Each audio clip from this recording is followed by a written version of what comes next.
지금도 파운드나 온스 같은 단위로 무게를 재는 나라들이 있지만은 전 세계 대부분의 나라들은 킬로그램으로 통일을 했습니다. 거의 모든 나라가 수출 수입을 킬로그램 단위로 계산하기 때문입니다. 아직도 야드, 마일 같은 것으로 길이를 측정하는 나라들이 몇 나라 있긴 합니다만 그건 역시 미터나 혹은 킬로미터로 대부분의 나라가 그 단위를 통일을 했습니다. 그렇죠? 거의 모든 나라가 킬로그램이나 미터를 무게나 길이의 단위로 씁니다. 그러나 화폐, 돈의 단위는 여전히 나라마다 대부분이 다릅니다. 미국의 달러, 중국의 위안, 일본의 엔, 또 영국의 파운드, 우리나라는 몇 원으로 그렇게 단위를 계산합니다. 그래서 복잡하죠. 1달러가 몇 원이냐, 1달러가 몇 위안이냐, 1달러가 몇 엔이냐, 이렇게 각종 화폐가 나라마다 다르기 때문에 어려움이 조금씩 있지요.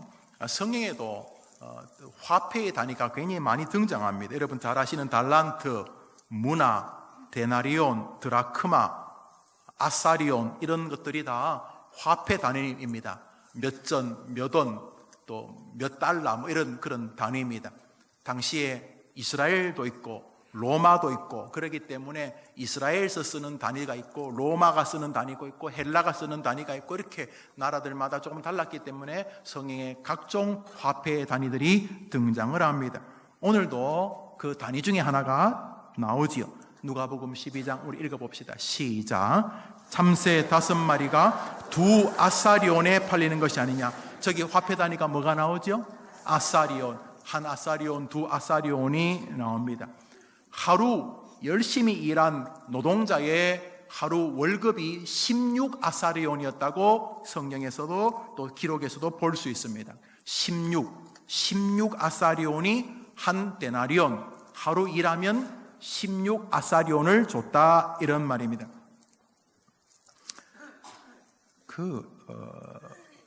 한 아사리온이 얼마쯤인가? 우리나라는 굉장히 고임금이죠. 뭐 미국이나 일본을 봐도 우리나라 임금이 굉장히 센 편이죠. 고임금인데 이 임금을 우리나라를 기준으로 삼기는 어렵지만은 물건, 뭐 금이나 곡식을 기준으로 삼으면은 얼핏 세월이 달라도 사람이 먹는 거는 분명히 동일하기 때문에 뭐 여유가 있으면 뭐 밍크 코트를 입고 이렇게 그런 어떤 물건들과는 다르게 먹는 것은 뭐 100년 전이나 1000년 전이나 똑같이 중요하고 가치롭기 때문에 이제 음식물, 필요한 필수적인 음식물을 가지고 그 시대의 돈 단위를 대부분 측정을 하게 됩니다. 하루 품삯이 한 데나리온이고 한 데나리온이 16아사리온인데 16아사리온인 한 데나리온의 가치가 얼마쯤 되느냐를 성경에서 설명하는 장면이 있습니다. 우리 성경 제일 끝에 요한계시록인데 한번 읽어봅시다. 시작. 한 데나리온의 밀 한 대요, 한 데나리온의 보리 석 대로다. 지금부터 오늘은 오랜만에 예배 시간에 머리를 좀 써보겠습니다. 자, 오랜만에 이제 계산을 좀 이제 하려고 합니다. 우선 하루 일하면 보리를 몇 대를 살 수 있다고요? 이거는 머리 쓰는 거 아무 상관없어요. 좀 눈만 있으면 돼요. 하루 일하면 보리를 몇 대 샀다고 그때요? 석 대. 자, 보리 한 대가 1.6kg인 거 아십니까? 저도 그저께 알았어요. 하루 일하면 보리 석 대를 살 수 있으니까 약 5kg를 살 수 있습니다. 5kg. 이렇게 그때 2000년 전에 하루 일하면 보리 5kg를 샀대요. 보리 5kg. 이제 우리나라 우리밖에 비교할 수 없으니 우리나라 이제 보리 가격을 계산하겠습니다. 요즘 보리 10kg 가격이 얼마인 줄 아십니까? 하하하하 모르시죠? 국산은 14,000원, 수입산은 10kg에 12,000원. 물론 도매가 소매가 차이가 좀 있겠습니다만 국산 쌀보리, 쌀찰보리, 늘보리, 늘찰보리 모두 10kg에 14,000원입니다. 참고하시기를 바랍니다. 10kg에 14,000원, 5kg면 7,000원. 그 시대에 하루 일하면 7,000원 벌었습니다. 우리로 계산하면 아마 그보다 더 작았을 겁니다. 하루 일하면 보리 5kg를 받아요. 하루 종일 아침부터 늦게까지 일하면 보리 5kg를 살 수 있는 7,000원을 벌었습니다. 그게 한 데나리온입니다. 한 데나리온. 한 아사리온은 7,000원의 16분의 1입니다. 7,000원의 16분의 1. 그러니까 뭐 몇백 원도 채 안 되는 돈입니다. 아주 작은 단위의 돈이었습니다. 그런데 그 한 아사리온을 가지고 참새 2마리 반을 살 수 있었습니다. 2 아사리온으로 참새 5마리를 산다 그랬으니까 한 아사리온으로 참새 2마리 반을 살 수가 있었습니다. 그러니까 참새는 아마 그때 참 많았나 봐요. 우리 어릴 때 참새 많았죠? 네, 참새가 정말 많았습니다. 요즘은 뭐 참새 제비 보기가 어렵죠. 두만강 프로젝트 가면 막 제비들을 그 중국 변방에서 그 북한과 중국 그 접경에서 막 제비들이 중국과 북한을 막 돌아다니는 것을 이렇게 볼 수 있습니다. 우리도 제비라면 저 북한 가볼 텐데 말이죠. 참새는 그 시절에 아마도 이스라엘 기후로 막 메뚜기처럼 많았나 봅니다. 그래서 뭐 이렇게 쌀 매달 놓고 바구니 덮어서 참새 잡고 그랬나 봅니다.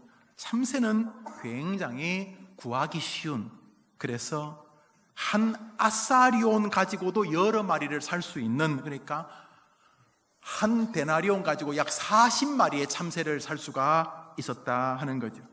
그래서 성경을 보면 참새는 하찮은 생물의 대명사로 등장을 합니다. 우리가 사람을 좀 비하하면 좀 하찮은 것, 천한 것에 사람을 비교하지 않습니까? 여러분들이 누구가 참 사람답지 못하다 그러면 보통 뭐라고, 여러분은 그런 말 하면 안 되지만 남들은 주로 뭐라고 합니까? 어이 저 벌레 같은 놈, 그런 말 하죠. 이 똥파리 같은 놈. 벌레나 똥파리는 하찮은 것의 대명사이죠. 성경을 보면 그 벌레나 똥파리처럼 참새를 하찮은 존재로 말할 때 언급하는 생물이었습니다. 시편 102편을 읽어보겠습니다. 읽읍시다. 시작. 내가 밤을 새우니 지붕 위에 외로운 참새 같으니이다. 자신이 아주 허무하고 허전하고 무가치하게 느껴질 때 참새 같다, 이렇게 말합니다. 이제 누가복음 12장 6절을 우리가 전 문장으로 읽어보겠습니다. 시작. 참새 5마리가 2 아사리온에 팔리는 것이 아니냐. 그러나 하나님 앞에는 그 하나도 잊어버리시는 바 되지 아니하는도다. 오늘 설교 제목은 참새를 통해 듣는 승리의 교리라는 것입니다. 성경은 참새 이야기 하고 싶은 거 아닙니다. 한 아사리온이 얼마나 가치가 있는지, 한 아사리온으로 보리쌀 몇 그램을 살 수 있는지 그 이야기를 하고 싶은 게 아닙니다. 성경은 너희들이 제일 하찮은 돈으로 생각하는 가장 작은 돈 가지고도 참새 몇 마리 살 수 있지, 한 아사리온보다 더 가치 없이 아주 미물, 흔해 빠진 이 똥파리 같은 놈, 이 벌레 같은, 이 거머리 같은 놈, 이렇게 비아냥거리는 아주 하찮은 참새 한 마리도 내가 잊어버리지 않았다. 내가 그것들을 기억하고 있다. 그 참새 새끼가 어떻게 알에서 깨어나서 어떻게 나중에 죽는 데까지 내가 모든 참새 한 마리까지도 나는 모르지 않지 않는다. 다 안다. 나는 참새 한 마리까지 나는 잊어버린 적이 없다 라고 말씀을 하고 계시는, 무슨 말씀하시려고 그러시는 것입니다. 뒷구절입니다. 시작. 두려워하지 말라. 저 말씀이 믿어지면 아멘 해보십시오. 저것은 강조하기 위해서, 저 한 말씀 하기 위해서 참새까지 지금 동원하시는 것입니다. 우리 주님이 아주 구차한 비유까지 드시는 이유는 뭡니까? 2020년을 살면서 벌써 질려있기 때문에, 가난하다고, 뭐 암이 있다고, 뭐 자식이 뭐 어떻다고, 시작도 안 해. 이제 1월 이제 시작하고 있는데 벌써 나자빠지는 거 두려워가지고. 그래서 주님 뭐라 그래요? 우리 한 번 더 읽어봅시다. 시작. 믿으시면 아멘. 참새의 삶조차 나는 잊어버린 적이 없다. 하물며 내 아들 예수 그리스도 성자를 죽이면서 맞바꾼 너희들을 내가 잊고 산다고? 날아다니는 허접한 참새 한 마리도 내가 다 기억하는데, 성자 하나님이신 예수 그리스도를 죽이면서까지 맞바꾼 너희들을 내가 소홀히 대한다고? 너희는 지구상에 있는 모든 참새를 더한 것보다 더 귀하다. 믿으면 아멘 해보세요. 저 누가 말씀하신 줄 아십니까? 예수님이 말씀하셨습니다. 여러분이 나는 죽어야 돼. 나는 밥벌레야. 나는 더 이상 살 의미가 없어. 여러분이 자학을 하시든 자해를 하시든, 여러분이 평생 한심하게 사시든, 날마다 눈 뜨면 오늘 죽어버릴까 죽음 앞에서 늘 기웃거리시든 간에, 성경은 여러분이 세상의 모든 참새를 다 더한 것보다 귀하다고 보고 계시다는 것을 기억하시기를 바랍니다. 그래서 이렇게 말씀하시는 것입니다. 두려워하지 말라. 우리 성경 말씀 마태복음 읽읍시다. 시작. 저 두려워 말라는 말은 저 참새떼 앞에서만 하시는 게 아닙니다. 지금 저 말씀은 예수님이 물 위로 걸어가시는데 제자들이 갑자기 캄캄한데 물에서 뭐가 움직이니까 유령인 줄 알고 막 버들버들 떨고 있을 때 하셨던 말씀입니다. 두려워하지 말라. 자기 딸이 병들어 죽어가고 있는 아버지를 만났을 때도 이렇게 말씀하셨습니다. 성경 말씀 읽겠습니다. 시작.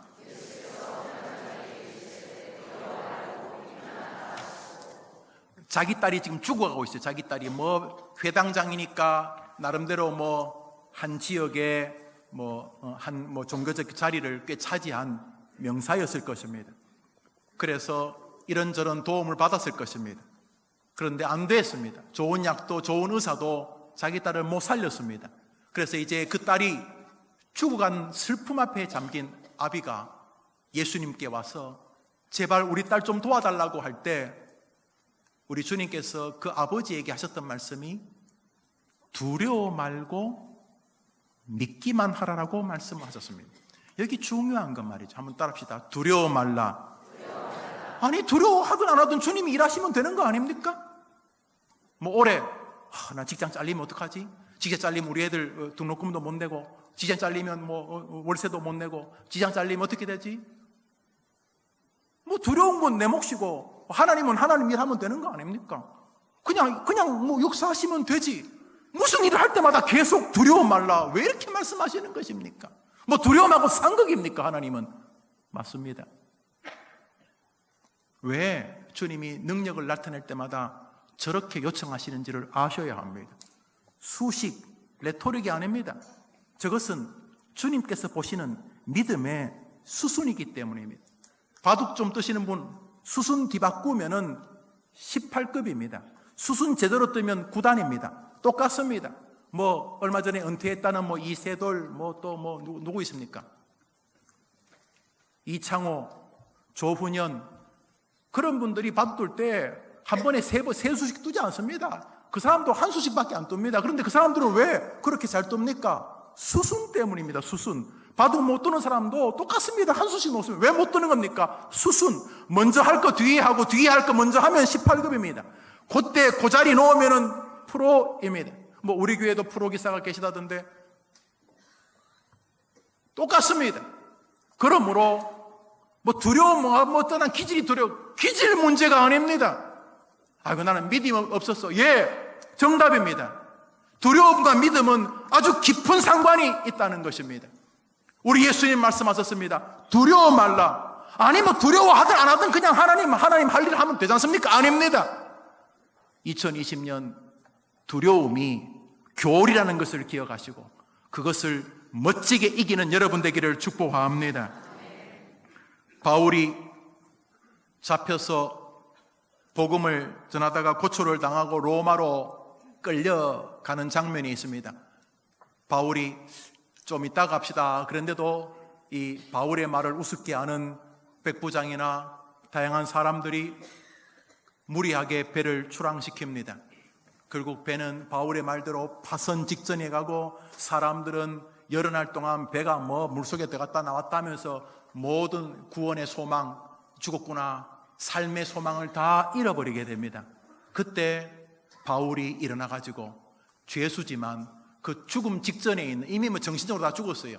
그 죽음 직전에 있는 파선하는 배 위에 있는 사람들에게 설교합니다.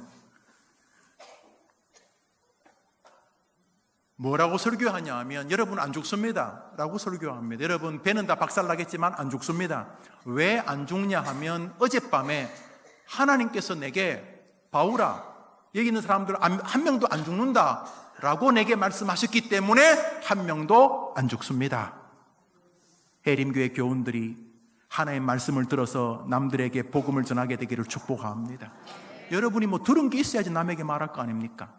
그런데 그때 그 전날 하나님이 바울에게 뭐라고 말했는지가 바울의 입을 통해 나옵니다. 읽읍시다. 시작. 바울아 두려워 말라.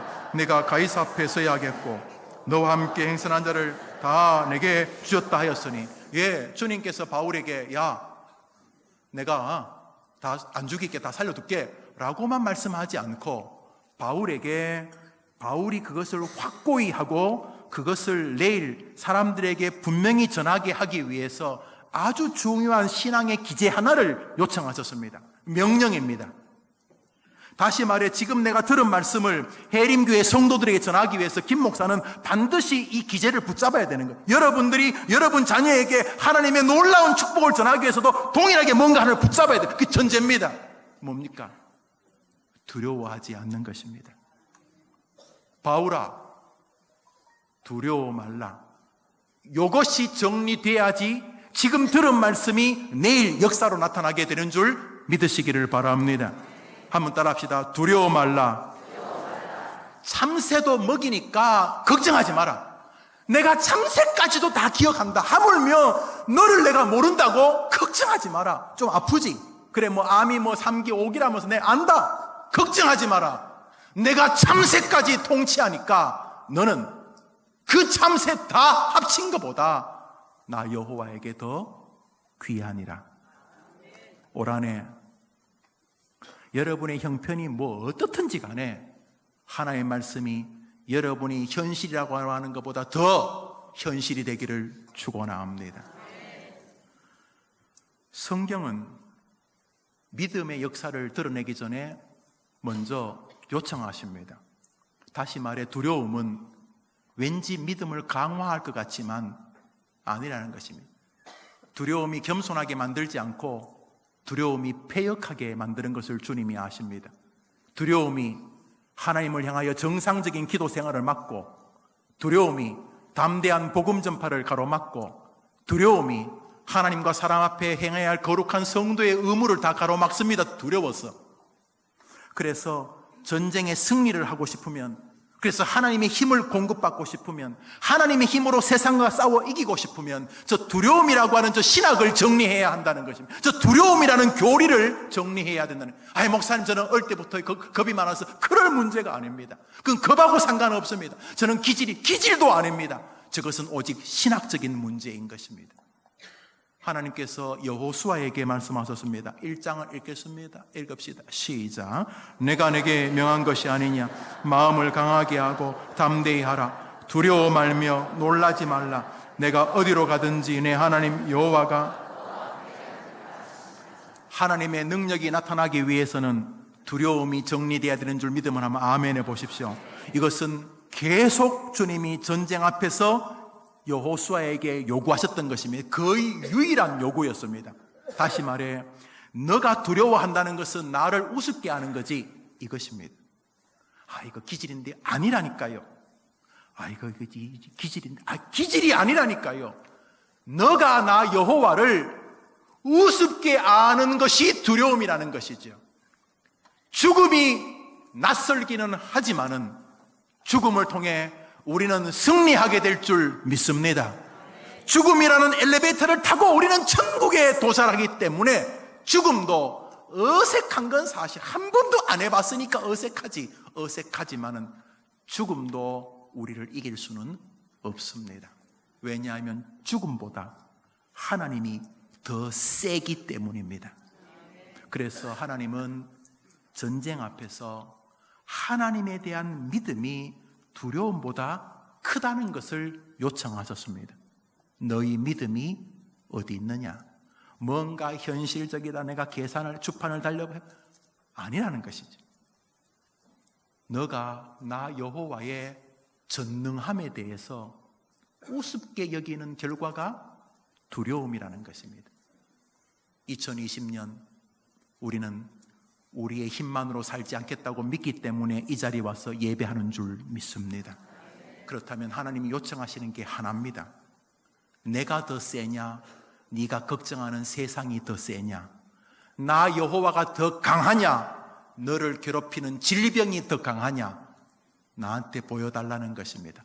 올 한해 그 어떤 우리를 두렵게 하는 세력보다 하나님이 더 능력인 자인 줄 믿고 고백하는 우리 되기를 축원합니다.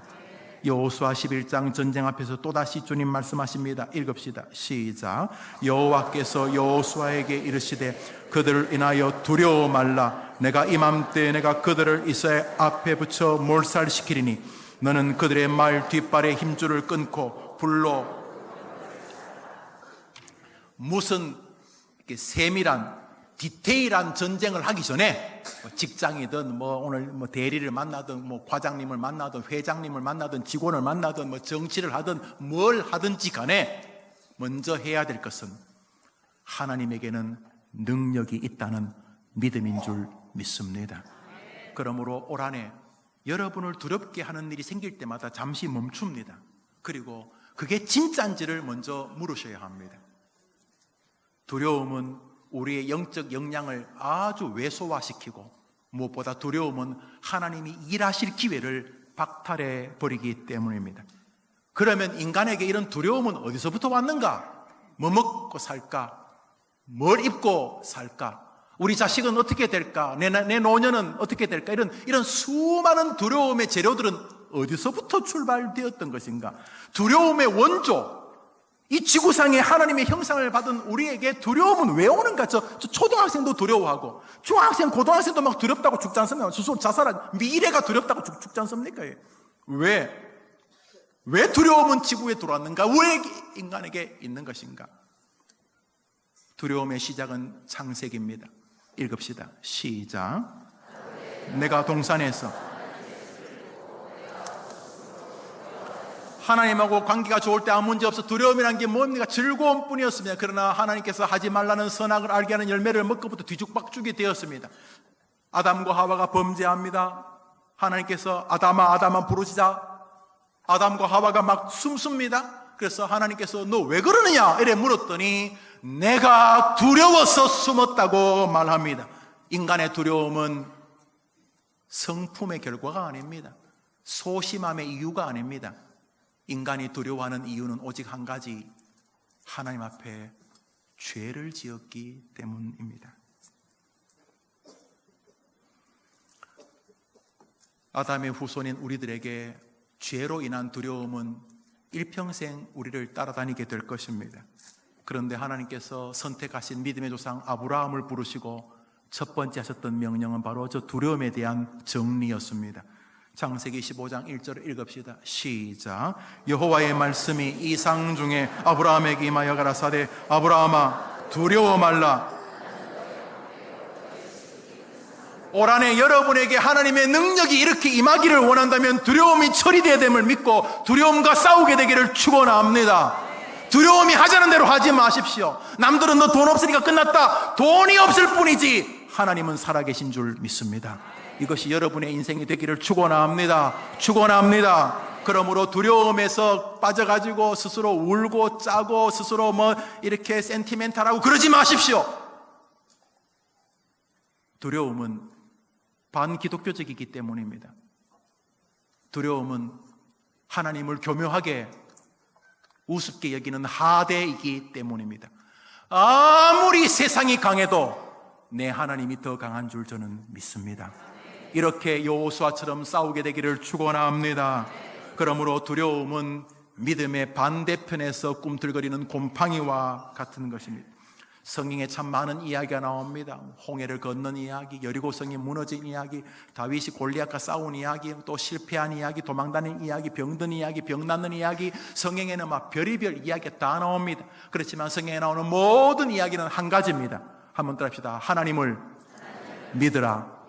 한번 더 합시다. 하나님을 믿으라. 성경은 그 이야기입니다. 그래서 예수 그리스도가 구원자라는 하나님의 말씀을 우리는 믿습니다.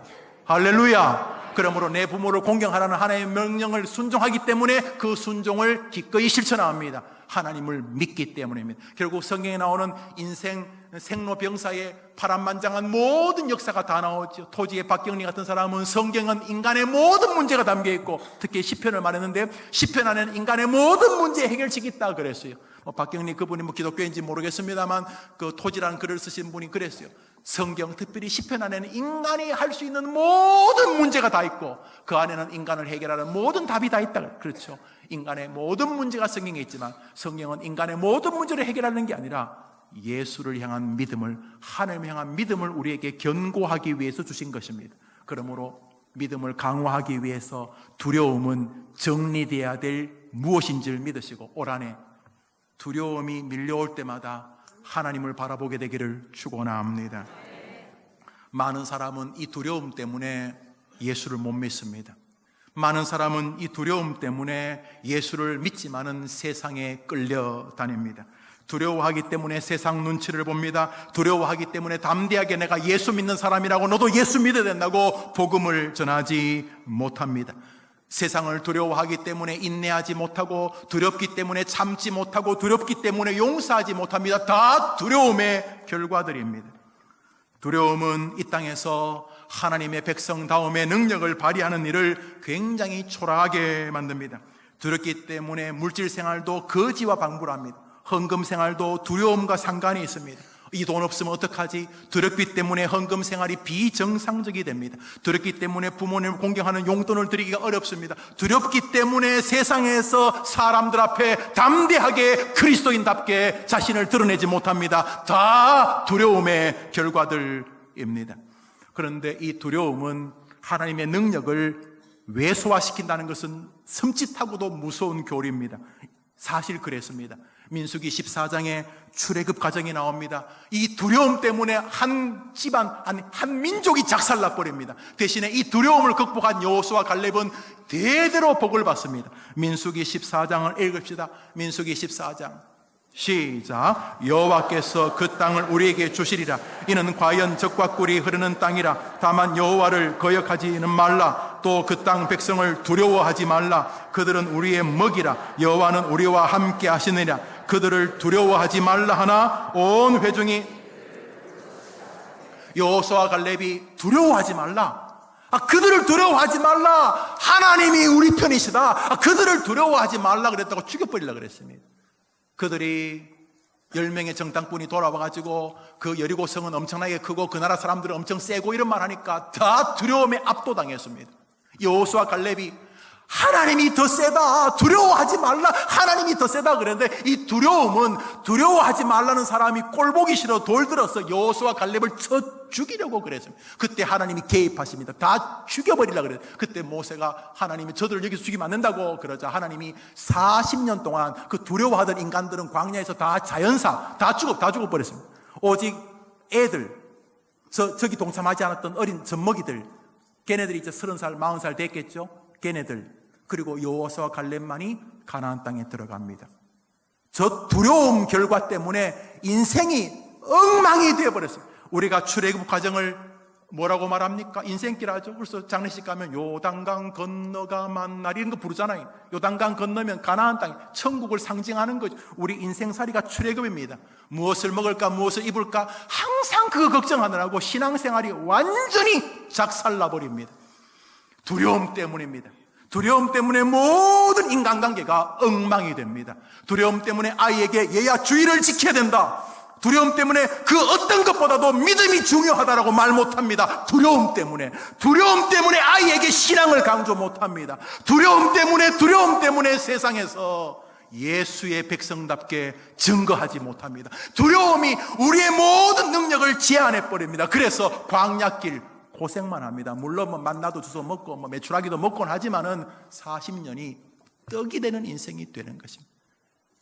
몇 년 남은지 모르지만 2020년부터 두려움보다 하나님에 대한 믿음이 더 큰 여러분의 여정 되기를 축원합니다. 저 사람들 보십시오.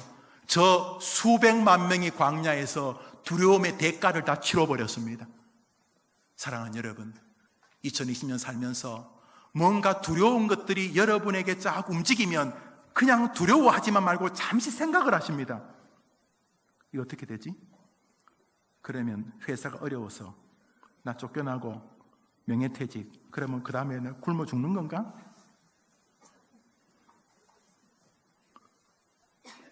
정확히는 모르겠지만 참새도 지키시는 하나님이 예수를 죽이면서까지 건진 나를, 내 아이들, 내 기도 안에 있는 사랑하는 사람들을 지키실 줄 믿습니다.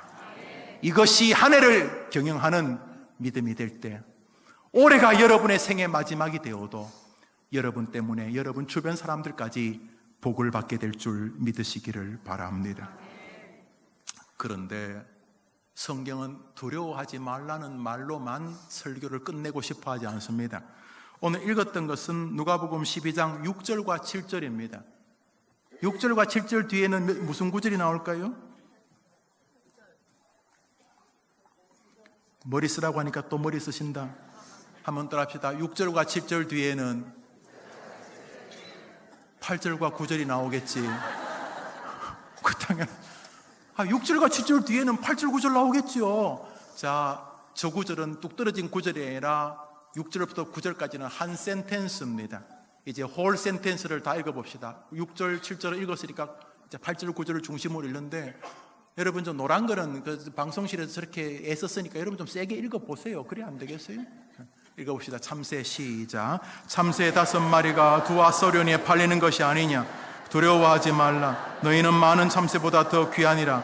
내가 너희에게 사람 앞에서 나를 시인하면, 그게 사람 앞에서 나를 부인하는 자는, 여러분이 집에 가서 저것을 10번만 읽으시면 왜 담대하라는지, 최종 목표가 무엇인지 느껴집니다. 느껴지시죠? 왜 담대하라고? 사람들 앞에서 나를 시인하기 위해서는 담대함이 필요한 것입니다.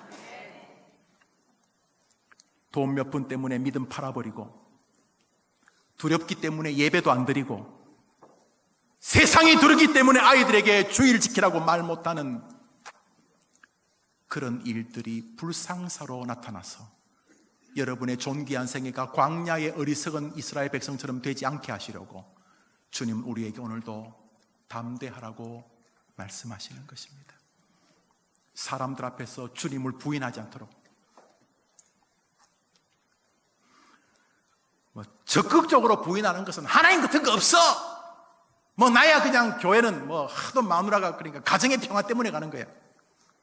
한 번 안 가봐, 아이고 그냥 죽었다 생각하고 앉아있지 그래도 그 교회 가면 목사가 소리 질러서 잠은 안 와. 괜찮아. 이렇게 보는 게 아니고,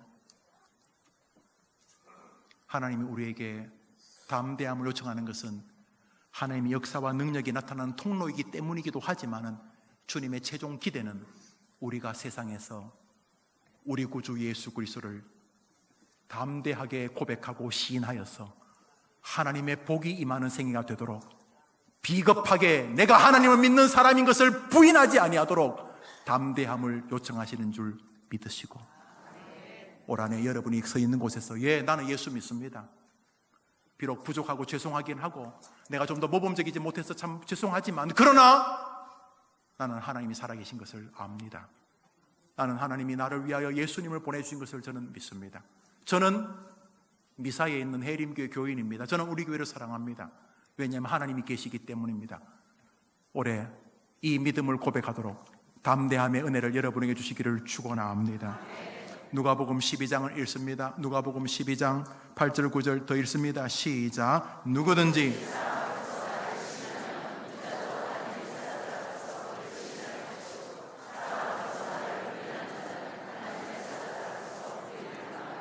많은 사람들이 천지를 창조한 하나님 믿습니다. 그거 믿어요.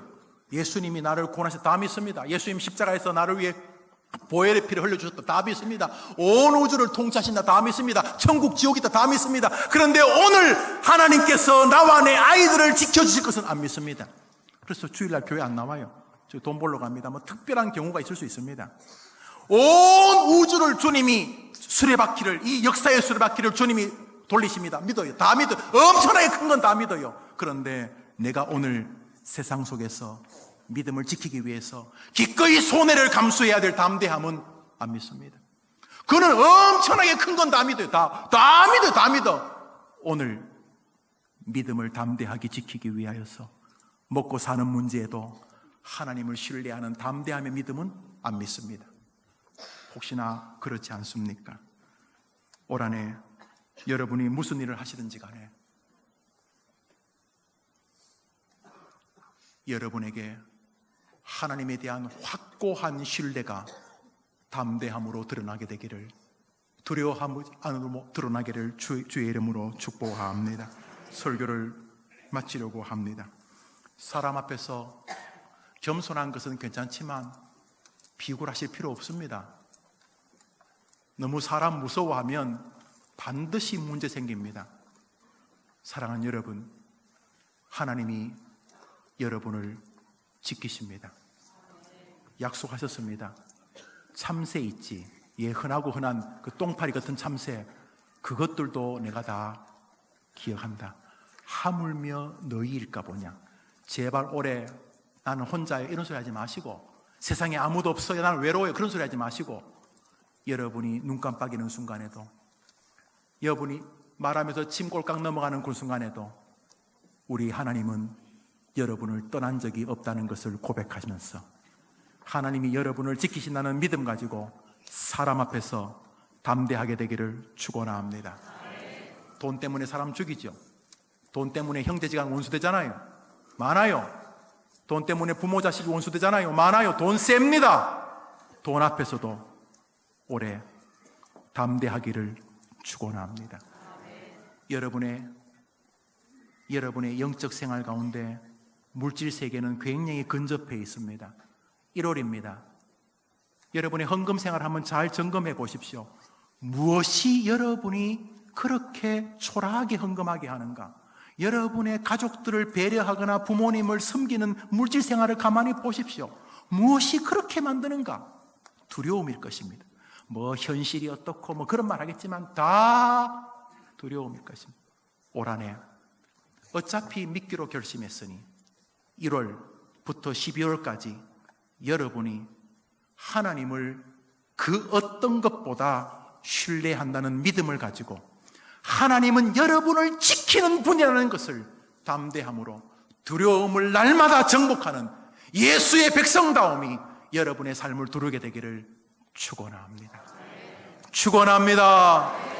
할렐루야. 우리 찬송 한 장 하고 마치겠습니다. 하나님은 너를 지키니까 걱정하지 마라, 이 겁쟁이들아, 이렇게 말씀하시는 거 듣고 저도 여러분도 올 한해는 사람 앞에서 세상 앞에서 담대합시다. 고백합니다. 하나님은 너를 마음으로 영혼으로 고백합니다. 나는 하나님을 믿습니다. 질병아, 가난아, 죽음아, 너는 나를 못 이긴다. 하나님이 나를 지키시기 때문이다. 잃지 못하리. 하나님은 너를 지키시는 자, 하나님은 너를 지키시는 너의 화. 올해 이 싸움 합시다. 예, 나는 하나님을 믿습니다. 나를 쪼그라들게 만든 모든 두려움을 정돈합니다. 우리 다 같이 자리에 나와서 찬양합니다. 눈을 들어 산을 보아라. 나의 도움 어디서 오나. 천지지으신 너를 만드신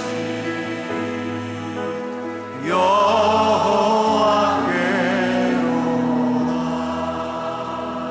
우리 한 30초만 기도합시다. 환우들이 많습니다. 그렇지만 여러분, 굉장히 낯선 거 아닙니다. 바울도 되게 아프셨습니다. 칼빈도 엄청나게 아프셨고요. 제 인생의 최고 존경하는 분 중에 하나인 스펄전 목사님은 외식을 해본 적이 없다. 몸이 아파서 밖을 출입하기 어려워가지고. 아픈 것이 힘이 들지만은 아픈 게 저주라는 건 말도 안 되는 것입니다. 때로 가난할 수 있습니다. 아이고, 그놈의 돈 다 어딨나? 예, 가난할 수 있습니다. 그러나 바울이나 하나님의 사람 다윗조차 먹을 게 없어서 교회 와서 성미를 구걸한 적도 있었습니다. 여러분, 살다 보면 어려울 때 있지만은 하나님이 여러분을 떠나신 적은 절대로 없습니다.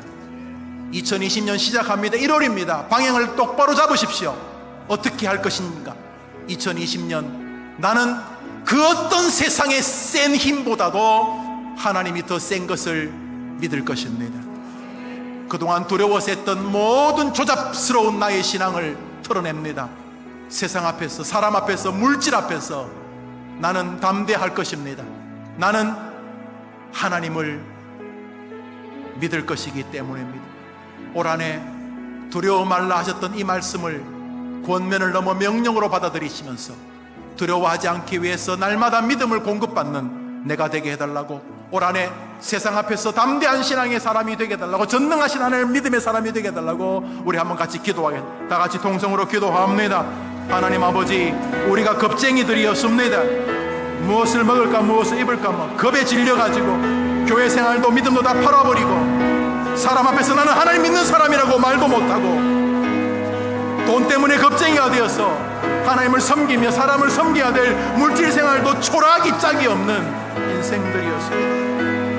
2020년을 시작합니다. 우리 성도들에게 은혜를 주시고 도와주시고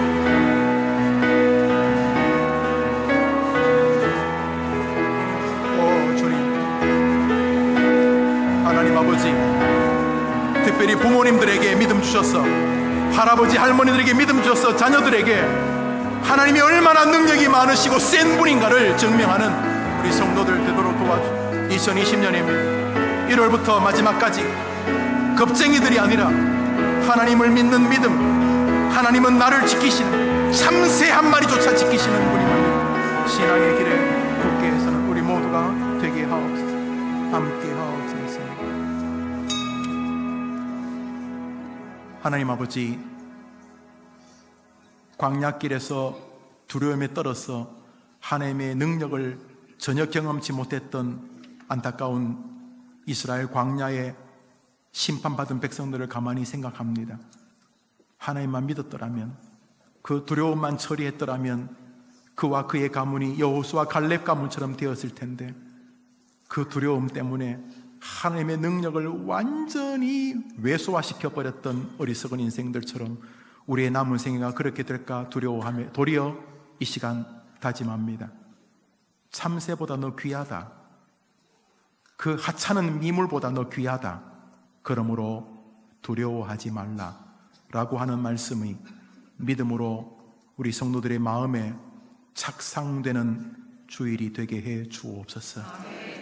이번 한 주간 말씀을 기억하면서 두려움이 나의 모든 삶의 근저에 뿌리 내리고 있음을 기억하며 두려움을 뽑아내고 그 자리에 하나님을 믿는 믿음을 채우는 한 주가 되게 해 주시옵소서. 힘들고 어려울 때마다 예수님 바라보게 하시고 저분까지 죽이면서 나를 사랑하시는 하나님에 대한 믿음 때문에 담대함으로 다시 서게 해 주옵소서. 하나님이 역사를 일으키기 전에 두려워하지 말라는 믿음을 요청하시는 것을 기억하고 오늘 자기에게 확답을 받으시고 싶어 하시는 주님 앞에 그동안 너무 세상이 두렵고 사람이 두렵고 돈이 두렵고 먹고 사는 게 두렵고 자식의 미래가 두려워서 신앙생활이 왜곡되었던 것 용서해 주시고 이제부터 담대한 믿음으로 하나님을 온전히 신앙하겠습니다 다짐할 때 주께서 여호수아 갈렙에게 주셨던 그거 우리들에게도 내려 주시옵소서. 예수님의 이름으로 기도합니다. 구주 예수님의 은혜와 하나님의 사랑과 성령의 교통하심이 고개 숙인 모든 주의 백성들과 저들의 생업과 저들의 한 주와 특별히 저들이 사랑하는 귀한 후손들 위에 이제로 영원토록 함께 있을지어다. 아멘.